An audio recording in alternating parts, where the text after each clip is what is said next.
Les gars, vous êtes en train d'assister au calme avant la tempête. La volatilité a été quasiment inexistante au cours de ces quelques derniers jours et ça fait paniquer beaucoup de gens. En fait, on commence à s'ennuyer. Mais alors qu'on est en train de se diriger vers le début de la semaine prochaine, on va voir une énorme volatilité. Alors aujourd'hui les gars, il faut que je vous explique pourquoi. Je vais vous expliquer les différents facteurs qui vont contribuer à cette volatilité qu'on risque de voir au cours de la prochaine semaine. Je vais vous parler de ce que j'imagine que le prix pourrait faire pour le Bitcoin et les altcoins ainsi que quelques autres grandes nouvelles. Alors les gars, assurez-vous de rester du début jusqu'à la fin pour ces infos. Bienvenue à tous. Je m'appelle Maxime et je vous apporte chaque jour des nouvelles vidéos en français sur les crypto-monnaies en vous apprenant comment vous faire de l'argent sur ce marché. Si vous êtes nouveau sur cette chaîne, alors je suis sûr de vous abonner et d'activer la cloche dès maintenant. Ok, comme toujours, allons droit au but. Que peut-on voir du côté du Bitcoin? Eh bien, pas grand-chose n'a réellement changé depuis hier. En fait, on a toujours cette tendance à la hausse juste ici. On est toujours en train de se consolider à l'intérieur de ce canal et en fait, on a eu un petit coup de pouce juste ici. Vous pouvez, enfin, bon, et non, pas vraiment. Ok, je voulais vous donner une bonne nouvelle, mais on n'a pas vraiment vu un petit. Ouais, allez, peut-être qu'on est remonté de $1000 ici, c'est rien du tout. Comme vous pouvez le voir avec ces chandelles journalières, juste regardez vraiment l'étroitesse de là où on se trouve actuellement. C'est un canal extrêmement petit. On a très peu de volatilité ici récemment. Regardez vraiment la différence entre ces chandelles juste ici. Donc, la volatilité est largement, en baisse actuellement, mais elle a également été affaiblie. Pour le coup, à mesure qu'on avance dans la semaine prochaine, même ce week-end, on va voir un peu plus de volatilité. Donc, il faut se préparer aux différents patterns qui sont sur le point, de voir des résolutions. L'un d'entre eux, bien entendu, c'est l'Ethereum et je pense que au cours des probablement 48 prochaines heures, l'Ethereum va probablement voir une percée hors de ce pattern. Alors, où est-ce que je pense que ceci va pouvoir se diriger? J'aurais envie de vous dire que c'est un pattern un petit peu plus bearish, simplement parce qu'on a une ligne de tendance un petit peu plus longue ici qui nous repousse sur la baisse du canal. Donc la résistance est plus longue que le support. Vous pouvez voir que ça s'étend jusqu'au 13 janvier, tandis que la résistance ici pousse le prix à la baisse depuis, grosso modo, le mois de décembre. Donc, en termes de probabilité, je vous dirais qu'on a peut-être 60% de chance. En tout cas, juste en regardant le pattern en lui-même ici, je pense qu'on a 60% de chance qu'on ait une rechute et 40% qu'on voit ceci arriver à la hausse. Mais ensuite, il faudra également prendre en compte le fait que, en général, je pense qu'on est dans un marché haussier et qu'il faut simplement croire que, en général, l'Ethereum est sous-évalué actuellement. En tout cas, c'est ce que je pense. Donc, ces choses combinées me font penser que c'est plutôt biaisé. Allez, j'aurais envie de dire que c'est un petit peu plus probable que juste le pattern tout seul qu'on ait une explosion à la hausse. Donc peut-être un 50-50 dans l'ensemble compte tenu de tous les facteurs ici. Allez, peut-être 55% pour faire un cas un petit peu plus bullish. Et même si on voit une rechute ici du côté de l'Ethereum, ça signifierait qu'on va probablement redescendre et revisiter la ligne orange que vous avez du côté des 3000 ici. Et la dernière fois qu'on est redescendu de ce côté, ça s'est avéré être l'une des meilleures opportunités d'achat depuis un petit moment.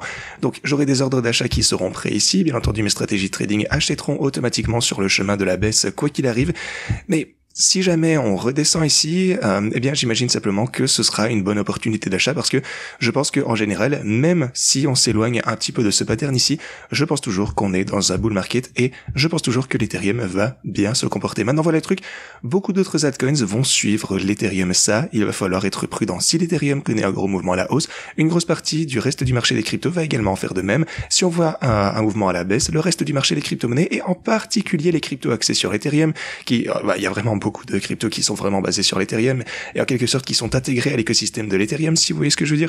Donc si ceci se produit, alors préparez-vous à de la volatilité pour toutes ces cryptos également.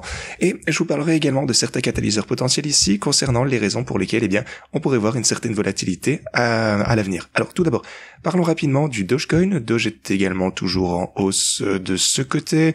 On a toujours la ligne de tendance de support ici qui se déplace à la hausse. Ça c'est incroyable à voir. Si vous regardez Solana, vous pouvez voir que Solana est toujours en train de se consolider, rien n'a changé depuis hier. Je pense toujours qu'on va voir la prochaine étape à la hausse. Alors pour XRP, pour le coup, même chose juste ici, toujours en consolidation au sein de ce pattern. Je pense en tout cas qu'on risque de voir la prochaine étape à la hausse pour celui-ci également. Alors du côté de Cardano, ça pour le coup c'est assez intéressant parce qu'on a brisé ce biseau ascendant ici. Pour le coup, on est passé sous la ligne orange aux 98 cents pour Cardano. Cependant, regardez ceci, cette chandelle journalière essaye maintenant de franchir la ligne orange. Encore une fois, n'oubliez pas qu'il s'agit d'une chandelle journalière, donc on pourrait toujours dépasser ceci, et puis les bears pourraient potentiellement nous repousser à la baisse, comme on a pu le voir de ce côté. Là, on l'a dépassé, mais ensuite les bears nous ont repoussé à la baisse.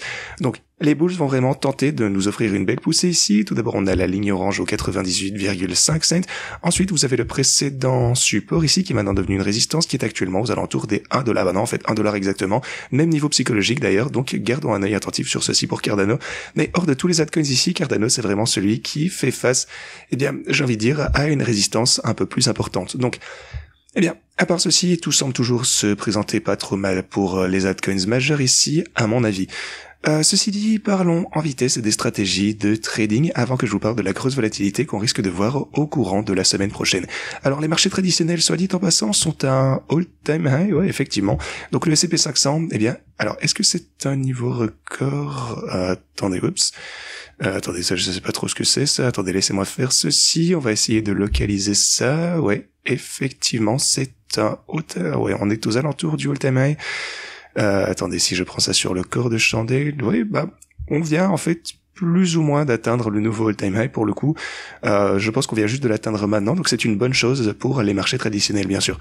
Alors, pour les stratégies de trading, pour le Bitcoin, on est en hausse de 390 000, 132 000 du côté de l'Ethereum, 300 000 pour Solana, vous pouvez le voir juste ici, et 93 000 du côté de Dogecoin. Encore une fois, on n'a pas vu énormément de volatilité au cours de ces quelques derniers jours, donc rien de bien intéressant d'être arrivé au bot.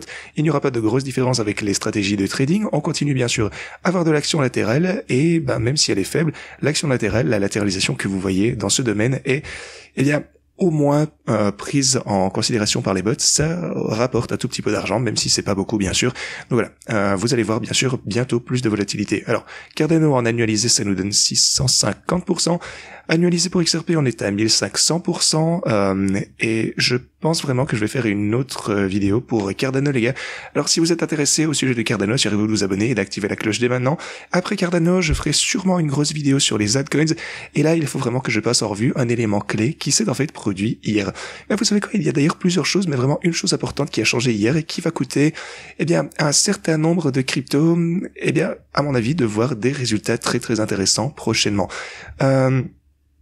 Alors il faut que je vous parle de ces prochaines cryptos dans cette vidéo, donc encore une fois, si vous souhaitez avoir cette vidéo sur les altcoins, assurez-vous de vous abonner et d'activer la cloche après avoir visionné cette vidéo. Donc au sein de cette vidéo, évidemment je vous parlerai également de Cardano et de XRP, ainsi que d'autres cryptos dont j'aimerais vraiment vous apporter quelques précisions.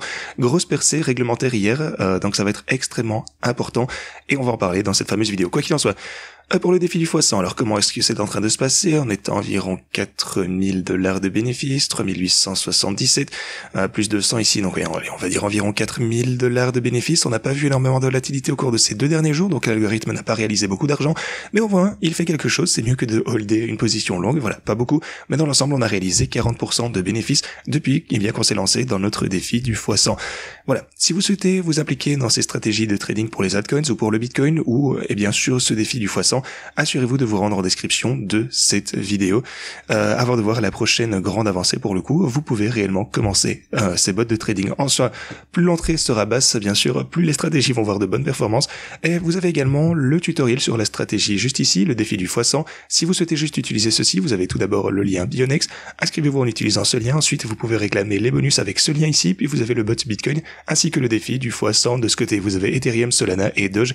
Et puis vous avez tous les autres altcoins si vous souhaitez les utiliser avec le lien juste ici. Ceci dit, parlons finalement de la semaine prochaine. La semaine prochaine, ça va être absolument énorme. Et alors que je vous disais ceci, attendez, ça se rafraîchit, bizarre, mais bon bref, mardi, vous avez le compte rendu de la réunion du Banque du Japon, le marché boursier japonais, le type de marché obligataire, est-ce que la Fed fait avec les taux d'intérêt, ça va avoir un impact énorme sur le marché, et ça a vraiment toujours un impact sur l'économie mondiale dans son ensemble, donc ça va être super important. Mardi, mercredi, vous avez la décision sur les taux par la Fed, vous avez la conférence de presse de Powell et la décision de la Banque de Chine sur ces taux. Ça va être énorme également parce que même si on s'attend à ce que la Fed laisse les taux absolument inchangés, donc, c'est plus ou moins confirmé d'ailleurs en quelque sorte, mais aussi vous avez la conférence de presse et ça va être absolument énorme. Que va dire Jérôme Powell? Surtout, étant donné que, Donald Trump a déclaré qu'il exigeait que les taux d'intérêt baissent, ça, encore une fois, ça a pris le monde par surprise et a dit qu'il connaissait, qu'il connaissait les taux d'intérêt et les décisions de la Fed mieux que la Fed elle-même. Alors, voilà. Il demande que les taux d'intérêt de la Fed rechutent, mais Jérôme Powell, le président de la Fed, a dit, peu importe ce que veut Donald Trump finalement, si Donald Trump veut qu'il démissionne, il ne démissionnera pas. Si Donald Trump veut qu'il vale quelque chose, visiblement, il ne l'écoutera pas. Il va faire ce qu'il pense être le meilleur pour l'économie et pas pour le président. Donc voilà, c'est en quelque sorte en phase avec son travail, il ne tiendra pas compte de ce que Donald Trump veut réellement, alors est-ce que ça va faire du drama? Est-ce qu'il va parler de ceci lors de sa conférence de presse? Est-ce qu'il va dire, potentiellement quelque chose d'un peu plus, belliciste à ce sujet? Peut-être qu'il va, donc ça ce serait bearish pour le coup, s'il provoque en quelque sorte Donald Trump. Encore une fois, je dis pas ça pour vous faire peur. Je vous dis juste que ça pourrait arriver parce que, il a dit qu'il exigeait une baisse des taux, mais Jérôme Powell, veut réaffirmer sa position, peut-être selon laquelle il ne réduira pas les taux d'intérêt. Encore une fois, je ne dis pas ça pour vous faire peur, je dis juste que ça pourrait potentiellement arriver, encore une fois, si Donald Trump veut quelque chose et que Jérôme Powell, va pouvoir tenter de réaffirmer sa position, sur laquelle il ne réduira pas les taux d'intérêt en fonction de ce que le président veut réellement. Ça pourrait être, de la cause de FUD et de peur pour les semaines à venir pour le marché. Encore une fois, on verra bien. Ça va être un événement absolument énorme à suivre. Jeudi, vous avez le taux de la Banque Centrale Européenne, vous avez des données qui vont être publiées, et vendredi, vous avez également d'autres données très très importantes. Donc, voilà, la semaine dans son ensemble, va être vraiment une grosse source de volatilité, je pense. Au cours de ces quelques derniers jours, il ne s'est absolument rien passé, mais vraiment la semaine prochaine, ça va probablement faire bouger le marché beaucoup, beaucoup plus vite, ce qui signifie donc que les stratégies de trading, évidemment, tant qu'on ne se fait pas liquider, vous savez que c'est le principal, il faut toujours s'assurer d'avoir plus de marge pour être, prudent. J'attends vraiment, avec impatience, plus de volatilité. Les stratégies vont générer plus de profit, et ça me convient parfaitement. Je pense toujours qu'on est dans un marché haussier, donc tout type de volatilité est totalement le bienvenu. Ok, ceci dit, c'est tout ce que je vais pour vous aujourd'hui. Merci beaucoup d'avoir regardé cette vidéo, et moi je vous dis à la prochaine.